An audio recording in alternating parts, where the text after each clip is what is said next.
लखनऊ में छात्रों का बड़ा प्रदर्शन, धर्मेंद्र प्रधान इस्तीफे की मांग। जंतर मंतर लाठीचार्ज के विरोध में लखनऊ की सड़कों पर छात्र। परिवर्तन चौक से शहीद स्मारक तक छात्रों का विरोध मार्च।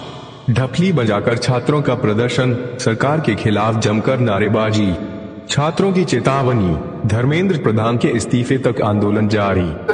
आज का विरोध प्रदर्शन छात्रों और युवाओं के साथ सॉलिडेरिटी है कि अब ये मुद्दा धर्मेंद्र प्रधान का इस्तीफा और यही नहीं, शिक्षा से जुड़े जितने भी सवाल हैं उनको आपस में समेट रहा है। तो शिक्षा एक सबसे बुनियादी चीज है और इस सरकार ने शिक्षा और स्वास्थ्य को बर्बाद किया है। इसलिए ये नई पीढ़ी का आंदोलन है और हम चाहते हैं कि शिक्षा बचाई जाए। लखनऊ बहुत बड़ा सेंटर है, इसलिए लखनऊ के लोग भी और छात्र नौजवान निकल आए हैं।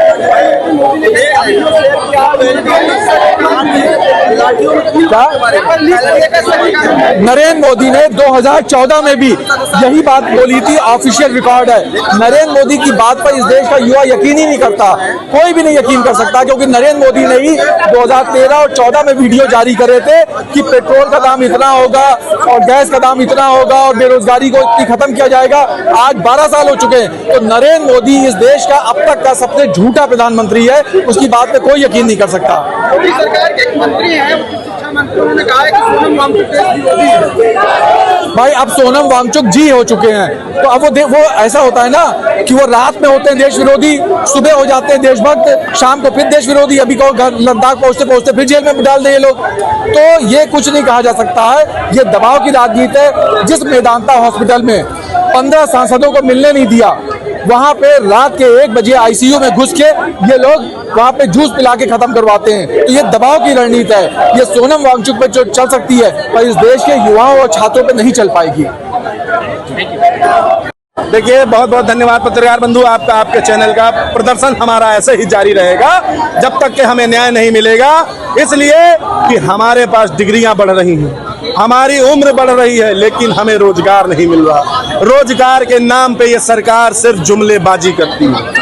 अगर ये किसान प्रेमी होती तो ये किसानों की हित की बात करती, अगर ये छात्र प्रेमी होती तो ये छात्रों की बात करती, अगर ये जवान प्रेमी होते ये भाजपा वाले तो जवानों की बात करते।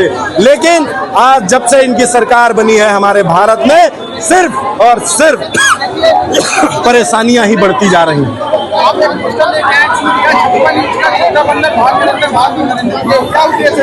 उद्देश्य ये है कि हमारे प्रधानमंत्री नरेंद्र मोदी जी का अगर 56 इंच का सीना होता, ये बड़े बड़े मंचों से बोलते हैं कि हमारा 56 इंच का सीना होता, अगर ये 56 इंच के सीने वाले होते तो ये 7 छात्रों के सामने आते और ये 1 करोड़ जनता को मरवाने के बाद ये एक धर्मेंद्र प्रधान का इस्तीफा नहीं ले पा रहे हैं। सोचिए कितनी बेकार सरकार है। देखिए, वजह साफ है और ये पूरा देश जान रहा है कि क्या वजह है। धर्मेंद्र प्रधान एक वजह है, दूसरा अब गृह मंत्री भी एक वजह बन चुके हैं। जिस तरीके से लगातार देख रहे हैं भाजपा सरकार में जो पेपर लीक हो रहा है, लगातार भाजपा सरकार किसी प्रकार की कोई अकाउंटेबिलिटी नहीं देना चाहती है। अपने मंत्री जो इनके भ्रष्ट मंत्री है उनको मंत्रिमंडल में ये बड़े बड़े पद पे आसीन कर रखे हैं और किसी भी प्रकार की जवाबदेही देने से बच रहे हैं। तो मैं इनको बता देना चाहता हूं कि लोकतंत्र में अब युवा जागरूक हो चुका है, सड़क पर उतर चुका है और अब आपसे जवाब नहीं इस्तीफा लेने का काम करेंगे। जवाब तो बहुत हो चुका है। अब आपको एक जवाब सिर्फ इस्तीफा देना होगा और अकाउंटेबिलिटी तय करनी होगी, ना कि वीडियो कॉल, ना कि रात 8:30 बजे आके वीडियो बना के ये बताना होगा कि हम ये कर रहे हैं वो कर रहे हैं। ये तो जुमलों की सरकार है। ये तो युवा जानता ही है, किसान जानता है, नौजवान मजदूर वर्ग, हर वो वर्ग जानता है कि जुमलों की सरकार है।